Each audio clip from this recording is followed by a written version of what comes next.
Hello everybody. Today we're going to talk about interest rates, simple and compound interest, along with some examples and exercises. Let's say that I need some money to buy a new house and I go to a bank and I borrow some money from them. Now the first question that we want to ask is, why should a bank lend me money? The main reason is that the bank is willing to lend me money because the bank knows that eventually will receive something back. So the amount of money that I borrow from a bank is called principal, and we denote it by P0. This principal could be a student loan, so for example $15,000, a mortgage, so 200,000 euros, or it can be an emergency fund, which is the money that I give to the bank. So let's say that the bank gives me 200,000 euros, which is the mortgage example.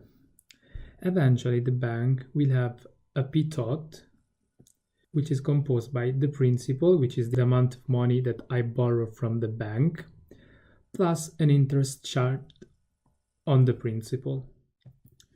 In order to find out how much is the interest charged, we need to define R, which is the nominal interest rate, a value between 0 and 1, which is often expressed in percentage, so that we just have to multiply R times 100 times the percentage value. So for example, if we have the mortgage, we have that P0 is equal to 2,100 euros. And let's say that R is equal to 0.05.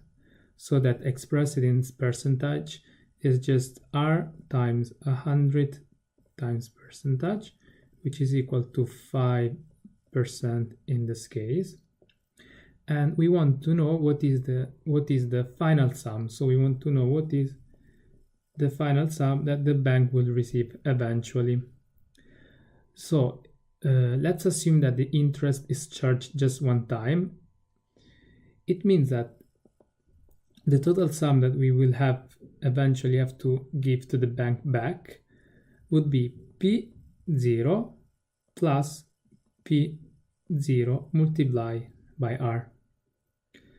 So in this case is equal to 200,000 plus 200,000 multiplied by 0.05, which is equal to 200,000 plus 10,000, and eventually the bank will receive 210,000 euros back, meaning that the total gain will be 10,000 in the simplest case. I said the simplest case because, as most of you know, the reality is much more complicated than that. The bank will receive back the total sum after the expression date, which can be after t years, so it can be 5, 10, 20 years, and so on. In the example above, in fact, we have supposed that the interest was charged only once for the duration t of the mortgage. So the example above describes a situation which the bank will receive only the principal plus an interest charged just one time. In general, the interest, of course, is charged more than one time. For example, if the mortgage length is 10 years, the interest can be charged each year. This is the example of one conversion period with interest rate R. The conversion period is the length of time for which an interest rate is charged. And in the example of the mortgage of length 10 years, there is just one conversion period, but in general, we can have more than one. The conversion period could be 2, which means that the interest is charged 2 times in a year. It can be 3, so each season an interest is charged. Could be every 3 months or could be monthly compounded, where each month there is an interest charged. The interest charged is R, which is equal to R divided by N.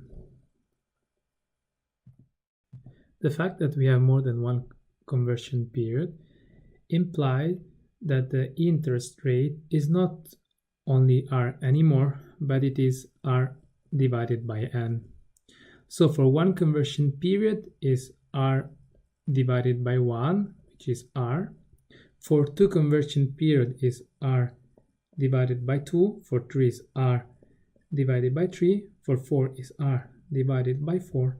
And for 12 is 3 is R divided by 12, and so on. The interest can be of 2 types.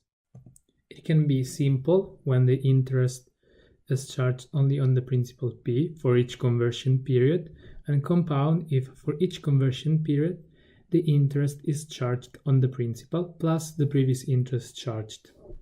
We can do some examples to clarify these statements. One example could be that the principal is £20,000. The expiration date T is equal to 3 years. So after 3 years, we will give the bank back all the money. The conversion period is 1, so we will have a conversion period each year.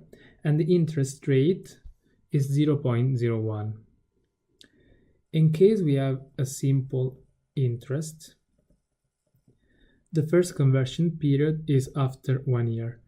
Then after 1 year, the capital owned will be equal to the initial capital plus the initial capital times R. So the interest is charged on the initial capital, which is 2,000 plus 20,000 multiplied by 0.01, which is 20,000 plus 200, and eventually we have £20,200. The second conversion period is after 2 years, so at P2 the value will be P1 plus the interest charged on the capital, because we are talking about simple interest, so it is P1 plus P0R, which is P1 is this value 20,200 plus 200, which eventually gives us £20,400. The last conversion period, which is P3, is equal to P2 plus again P0 times R. So it's £20,400 plus 200. So eventually we have to give the bank back £20,600. If instead we have a compound interest, the value after the first conversion period of the sum owed to the bank, let's say, would be P0 plus P0 times R as before. So it is £20,200. But the second conversion period will be evaluated as P1 plus, in this case, the interest charged on the previous capital plus the interest charged. So it will be P1 plus P1 times R. So in this case it's 20,200 plus 20,200 multiplied by 0.01. So it will be 20,200 plus 202, which eventually gives us 20,402. So we see that in comparison with the simple compound, here we have that the sum owned at the end is greater for the compound interest. Let's go on and find the last conversion period, which is P3, which is equal to P2 plus the interest charged on the previous conversion period. So P2 times plus P2 times R. So it is 20,402 pounds plus 20,402 pounds times 0.01, which is equal to 20,402 plus, in this case, is 204.02. So the sum that we have to give back at the end of a t, so at the expiration date, is equal to 20,606.02 pounds, which is higher in this case than the simple interest. And in general, the compound interest is higher than the simple one, meaning that if the interest is compounded, the final sum will be greater than the simple interest case. In the next video, we will talk about simple and compound interest in more details, in a mathematical way, let's say. And we will prove also that the final sum owned produced by interest compound is greater than the final sum produced by the simple interest setting. Furthermore, there will be more examples and we will introduce the concept of continuous compounding. So, thank you for watching and see you in the next video.